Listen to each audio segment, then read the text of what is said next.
Session 2 of Unit 1 of Industrial Relations and Labour Legislation of 6th semester BBA of Mangalore University.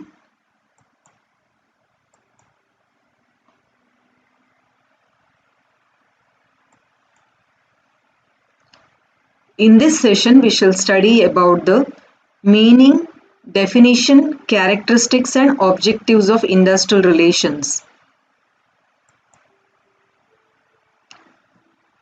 It is a dynamic concept that depends upon the pattern of the society, economic system and political setup of a country and changes with the changing economic social order. The term industrial relation means relationship between management and workmen in a unit or an industry. It is an art of living together for the purpose of production, productive efficiency, human well-being and industrial progress. Industrial relations comprises of a network of institutions such as trade unionism, collective bargaining, employers, the law and the state, which are bound together by a set of common values and aspirations. The organization and practice of multi-pronged relationships between workers and management, their unions and workers, unions and management in an industry. So where in an organization any manual work or mechanical work is undertaken, there are employers and employees and the government who gives the laws, regulations, rules which the employers have to follow as well as the workers have to follow, and the relationship between the employer and the workers and the interference of the government. All this consists of industrial relations. Let us see the definition given by Daily Order. Whole field of relationship that exists because of the necessary collaboration, that is joining together or combining together or working together of men and women in the employment process of an industry. So the relationship which exists between the workers, it may be men or women, together in the employment in an industry is called industrial relations. Teed and Metcalfe observed that industrial relations are the composite result of the attitude and approach of employers and employees. Employers who give the job and employees who work for the organization towards each other with regard to planning, supervision, direction and coordination of the activities of the organization with minimum human efforts and frictions, with an animating spirit of cooperation and with proper regard for the genuine well-being of all the members of the organization. So, industrial relations is that part of management which is concerned with the manpower or the human beings of the enterprise. Now let us see the characteristics of industrial relations. The main parties to the industrial relations are the workers and their organization, employers or their representatives are free to enter into mutual agreements for laying down the terms and conditions of employment of workers or resolving their differences. Collective agreements at the level of establishment or undertaking. Most of the collective agreements in the country are contracted at the level of establishment or undertaking. This is done for ensuring their legal enforceability.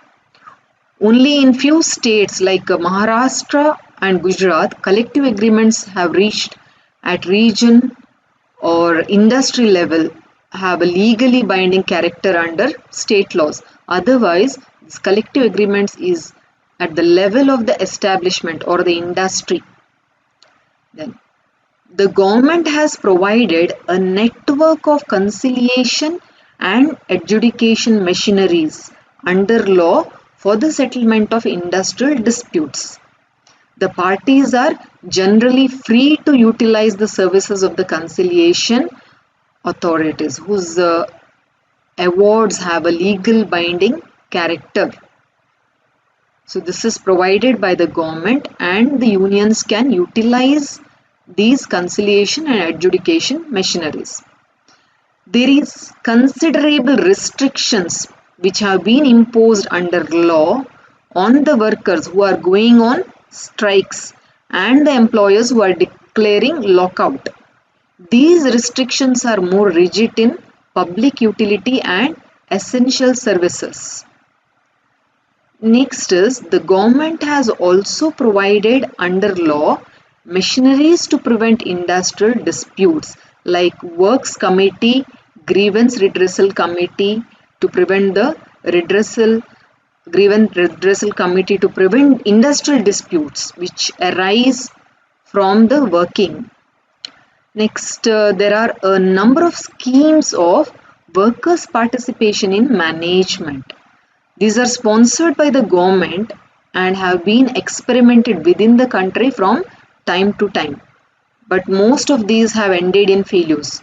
Only a few establishments where such schemes have been adopted on the basis of collective agreements have been functioning to the satisfaction of the parties.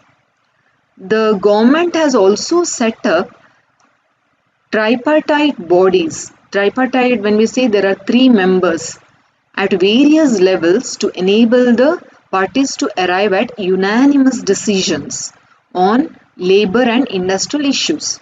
The Labour Conference and Standing Labour Committee, which have been contributed much towards the adoption of unanimous decisions on many burning issues concerning to the labour. A few labour laws in the country, such as the Employees State Insurance Act 1948, Minimum Wages Act 1948, Employees Provident Fund and Miscellaneous Provisions Act 1952, have provided for the association of representations and work for the workers and employers. It is enforced. Next is multiplicity of both workers and employees organizations at various levels which frequently interfere, that is political interference in the day-to-day industrial relations or other matters. So the entry of unscrupulous elements in union leadership, this is one problem.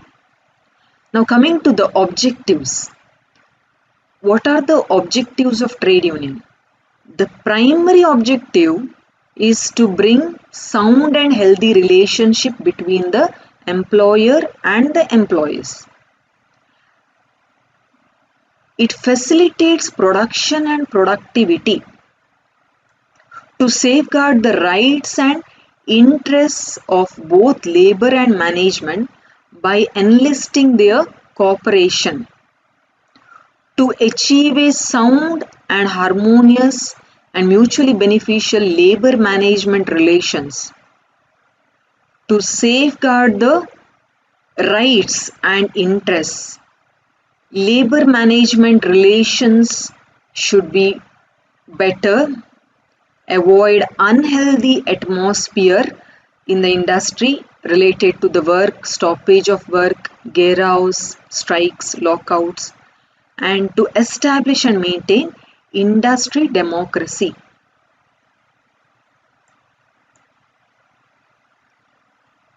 There are four categories, that is improvement in the economic conditions, control exercised by the state, socialization or rationalization of industries, and proprietary interest of the workers. Improvement in the economic conditions of workers in the existing state of industrial management and political government.